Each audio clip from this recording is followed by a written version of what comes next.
And I'm feeling all the things, guys. I'm feeling all the things that we all feel when we're ready to do the very first thing of anything, whether that's very first day at work, very first date, very first difficult conversation. Firsts are always first. They're difficult because they're the first time we're doing things. And I'm feeling all of those things.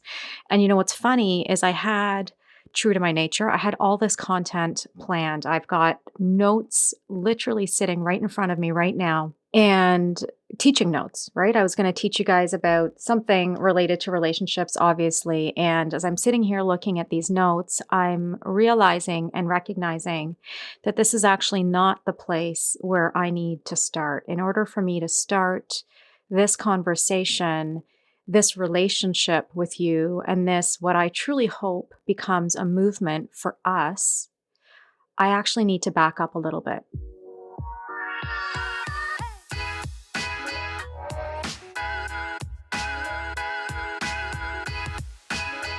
Welcome to Confessions of an Ex-Therapist. I'm your host, Dr. Shyamala. As a former therapist turned relationship strategist, I'm on a mission to help high-performing women build lasting relationships. Together, we are exploring how to communicate assertively, think confidently, and show up fearlessly in every aspect of our lives. If you are ready to up-level the quality of your relationships, you are in the right place. This is Confessions of an Ex-Therapist. So listen, I'm sitting here getting ready to record the very first episode of this podcast. I recorded the trailer, the intro, the outro, all the things. And I'm sitting here getting ready to record the very first episode. And I'm feeling all the things, guys. I'm feeling all the things that we all feel when we're ready to do the very first thing of anything, whether that's very first day at work, very first date, very first difficult conversation. Firsts are always first. They're difficult because they're the first time we're doing things. And I am feeling all of those things. And you know what's funny is true to my nature, I had all this content planned. I've got notes literally sitting right in front of me right now and teaching notes, right? I was going to teach you guys about something related to relationships, obviously. And as I'm sitting here looking at these notes, I'm realizing and recognizing that this is actually not the place where I need to start. In order for me to start this conversation, this relationship with you, and this, what I truly hope becomes a movement for us, I actually need to back up a little bit. And the title of this episode is Saying Goodbye, which might sound like a really strange place to start. It might sound really and seem really strange to start with saying goodbye, but I want you to stay with me. I want to provide some context for our conversation. So the title of the podcast is Confessions of an Ex-Therapist. So I want you to know what my background is. So I started practicing as a therapist before a regulatory body or regulatory college even existed. I consider myself one of the OGs. So I've been practicing, or I started practicing almost 2 decades ago. And back then, the only licensing body that even existed for me was to become licensed as a couple and family therapist. And so I did that. And then it wasn't until several years into my career that a college came out for our particular profession and I got licensed there. So I have been in this world for a very, very long time. And over the last, almost 2 decades of working with people, I've made a transition. And I've talked about that a little bit on some of my social platforms. I've decided to make a transition out of direct clinical care with clients into a leadership role for my clinic, leading my team so that they're able to support clients. And I work in a more strategic way, particularly with high-performing women.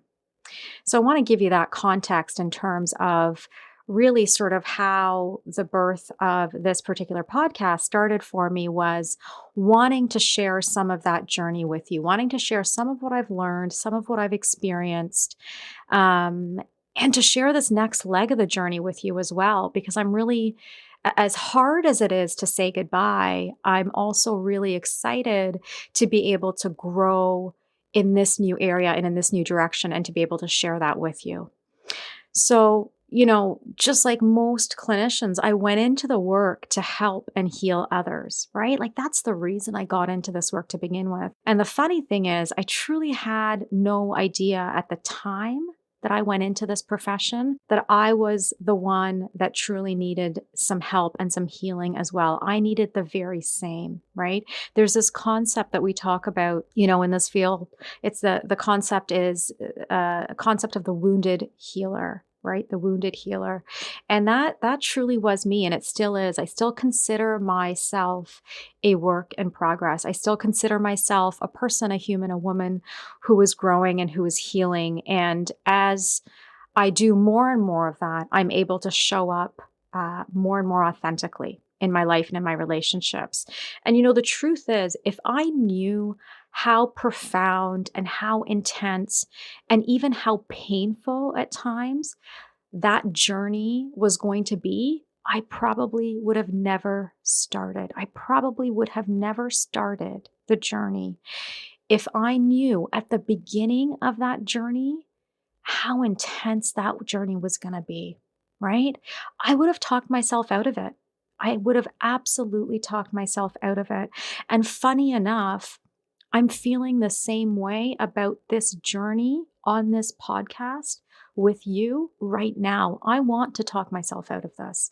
I want to press stop. I want to hit delete on the recording, and I want to just move on with my day. Right? And this feeling that I have right now, I'm 43, almost 44 at the time of recording this podcast. It's amazing to me how many times in my life I come across this feeling of I'm facing this new thing. I know this is something I am called to do. I know this is something I feel really passionate and excited about. And that voice inside of my head just says, Shyamala, don't do it. Don't do it. You're going to fail. You're going to look stupid. Your colleagues are going to laugh at you. Like, what's your family going to think? What's your daughter going to think one day when she, comes across this piece of content that you put out there, right? This voice inside of me so quickly tries to convince me not to take that risk, right? And it's amazing how I feel this very scary, icky, uncomfortable feeling every single time I'm about to embark on a new journey, right? I'm convinced that the best thing to do is to not do it, right? That fear sort of takes over. That fear takes over and tells me to stop. But I won't. I won't. I'm not going to stop. And what I want you to consider is that maybe you shouldn't either.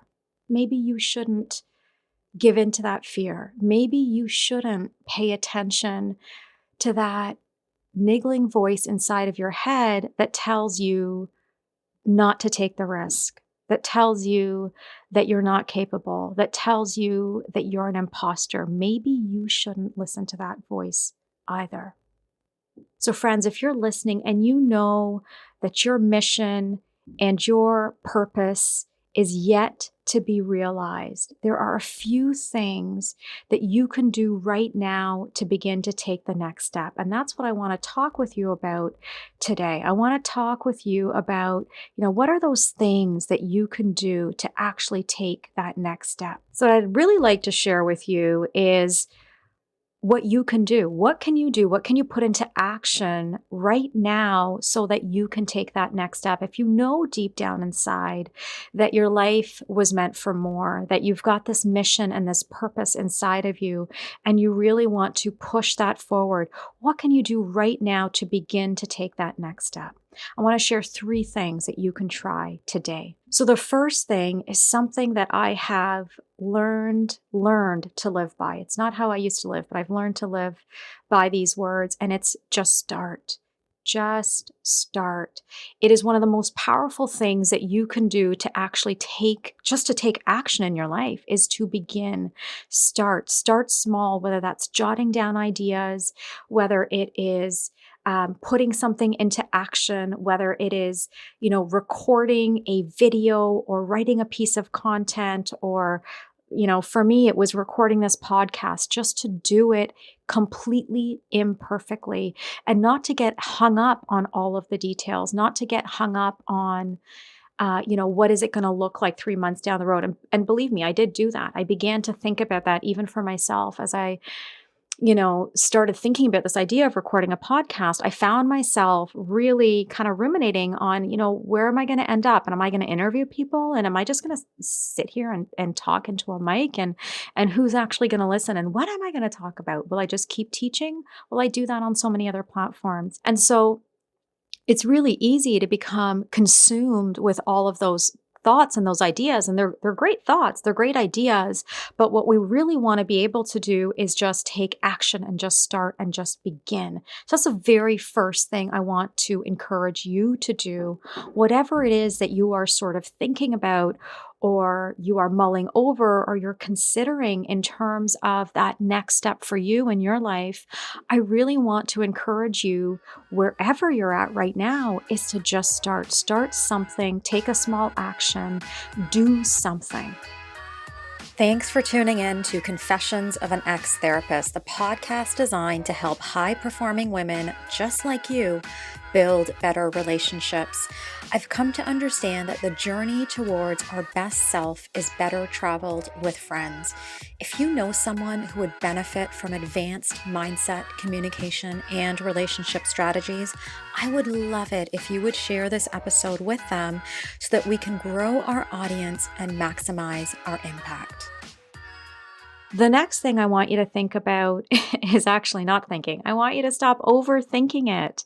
And listen, I am a recovering chronic overthinker. I used to overthink everything, and I can still fall into that. And I have to really catch myself when I do. But, overthinking absolutely gets in the way of action taking. Overthinking does not allow us to do the very first thing that I told you to do, which was just start. Overthinking will totally get in the way of you just putting one foot in front of the other.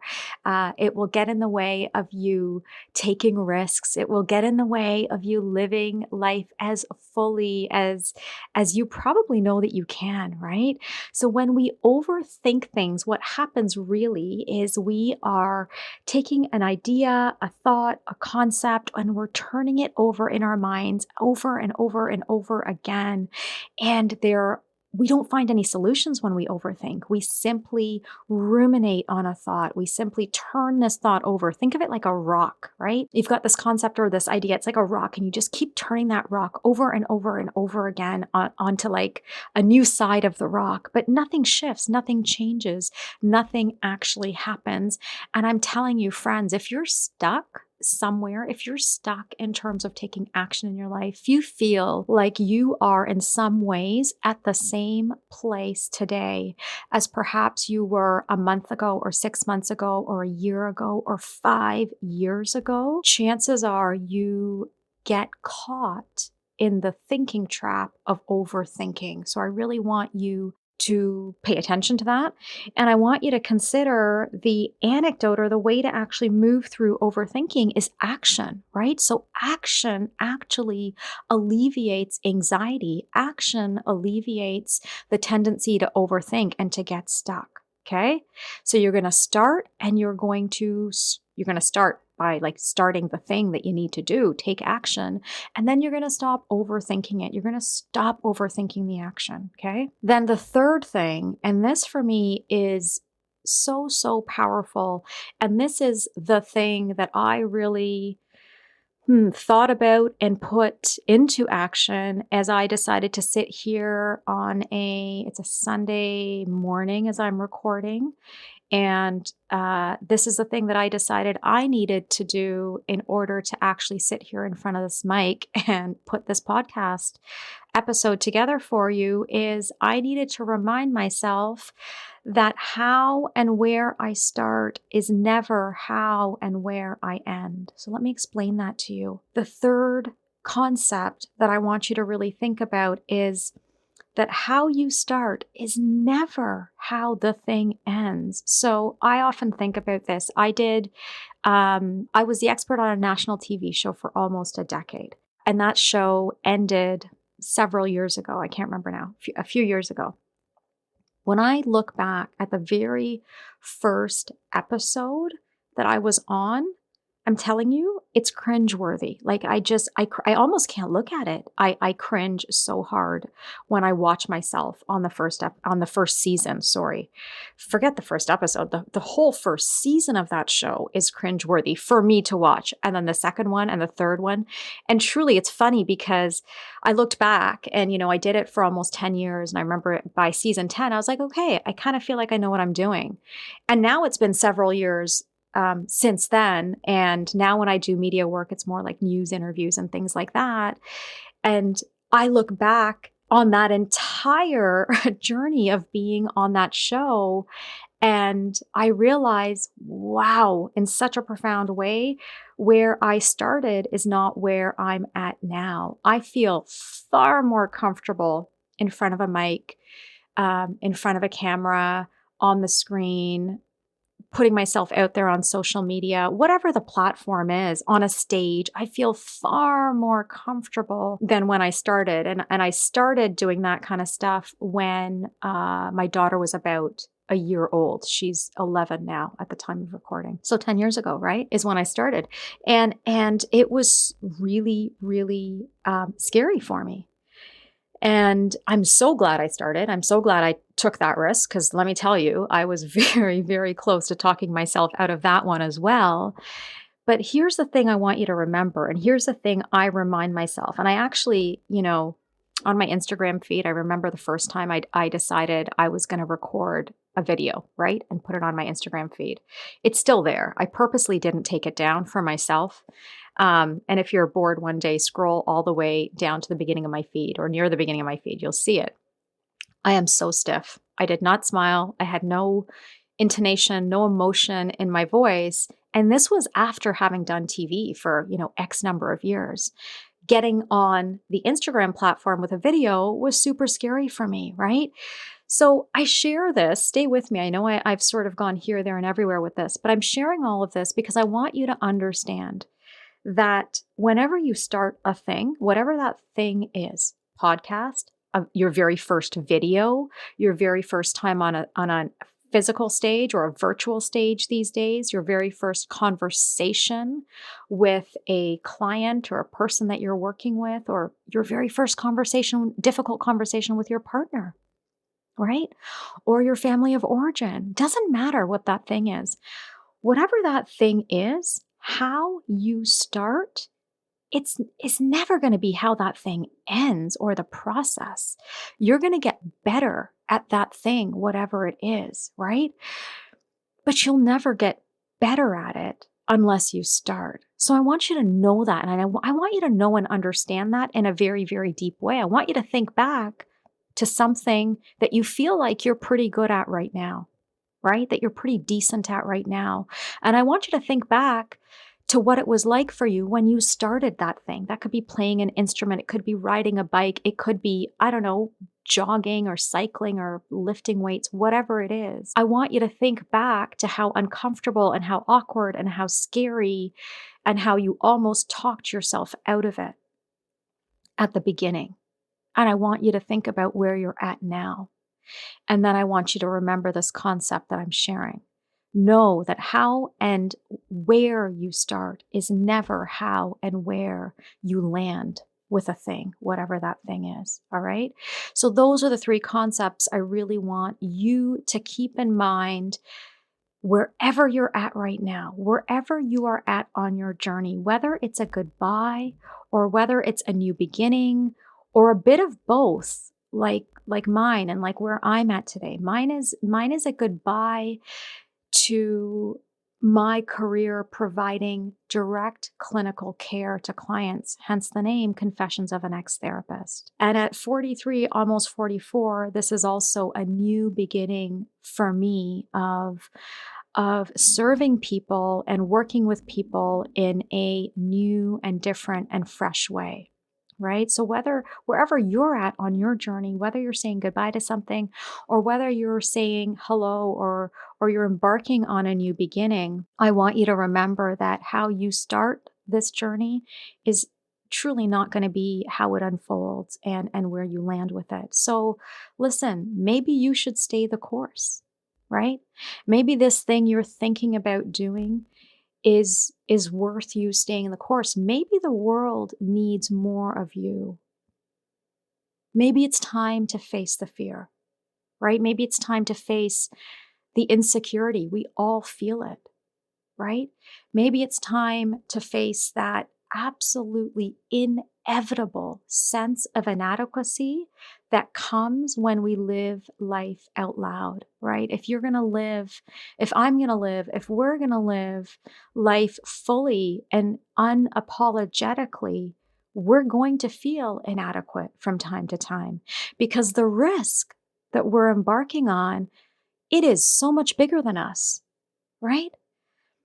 Friend, maybe you're one of the few that will choose to take the road less traveled in order to live a life of impact, of influence, and of wild, wild intent. I hope that you are, and I am so, so glad that you've decided to take this journey with me. Guys, welcome to this platform. Welcome to Confessions of an Ex-Therapist. I am so excited to share this journey with you and to get to know each other a little bit more. I'll see you in the next one. If you are getting value out of Confessions of an Ex-Therapist, would you mind doing 2 things for me? Subscribe to the show so you never miss an episode and leave us a review. Reviews help other high-performing women know that this is the place to be to access advanced communication and relationship strategies that can truly transform their lives. I would deeply appreciate you taking that action for me. Thank you so much for tuning in, and I'll see you next time.